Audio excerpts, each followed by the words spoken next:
I have just been to Buckingham Palace, where Her Majesty the Queen has asked me to form a new government, and I accepted.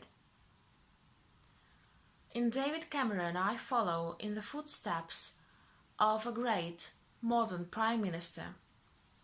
Under David's leadership, the government stabilized the economy, reduced the budget deficit, and helped more people into work than ever before. But David's true legacy is not about the economy, but about social justice. From the introduction of same-sex marriage to taking people on low wages out of income tax altogether, David Cameron has led a one-nation government, and it is in that spirit that I also plan to lead. Because not everybody knows that, but the full title of my party is the Conservative and Unionist Party, and that word unionist is very important to me. It means that we believe in the union, the precious bond between England, Scotland, Wales and Northern Ireland. But it means something else that is just as important. It means we live in a union, not just between the nations of the United Kingdom, but between all of our citizens, every one of us, whoever we are and wherever we are from. That means fighting against the burning injustice that if you are born poor, you will die on average 9 years earlier than others. If you are black, you are treated more harshly by the criminal system than if you are white. If you are white, working class boy, you are less likely than anybody else in Britain to go to university.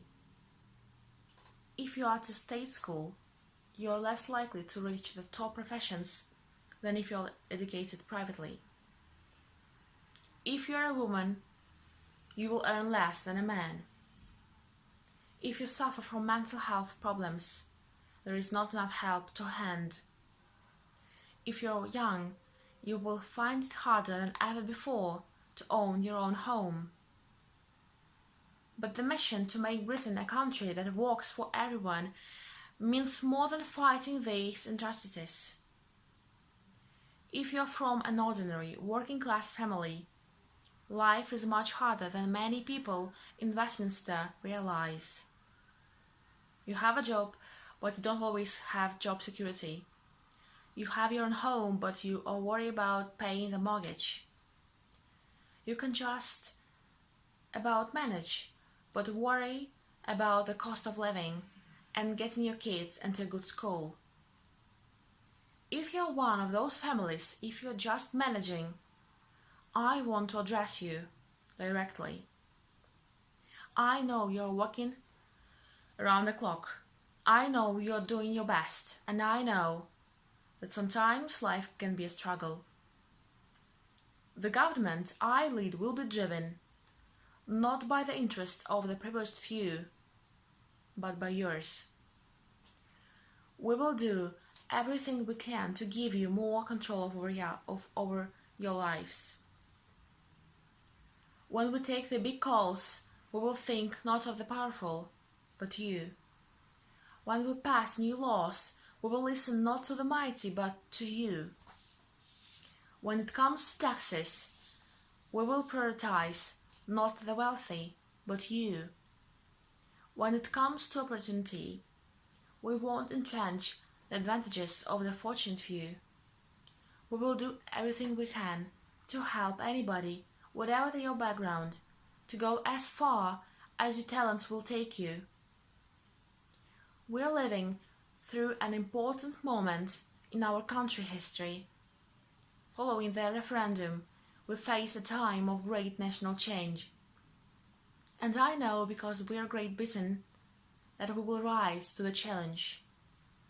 As we leave the European Union, we will forge a bold new positive role for ourselves in the world.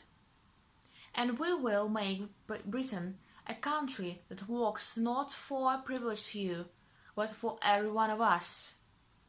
That will be the mission of the government I lead, and together we will build a better Britain.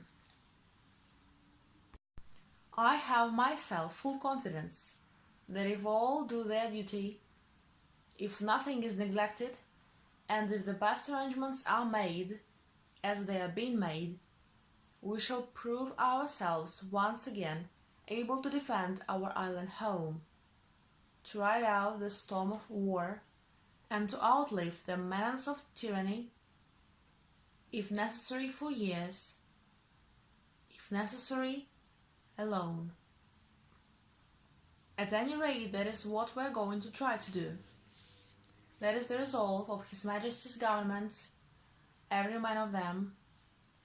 That is the will of Parliament and the nation, the British Empire and the French Republic, linked together in their cause and in their need, will defend to the death their native soil, aiding to each other like good comrades to the utmost of their strength.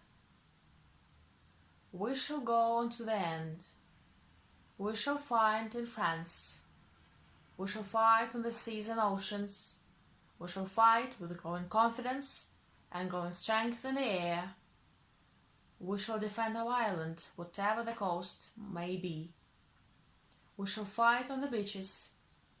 We shall fight on the landing grounds. We shall fight in the fields and in the streets. We shall fight in the hills. We shall never surrender, and even if, which I do not for a moment believe, the island or a large part of it were subjugated or starving, then our empire, beyond the seas, armed and guarded by the British fleet, would carry on the struggle until in God's good time the new world, with all its power and might, steps forth to the rescue and the liberation of the old.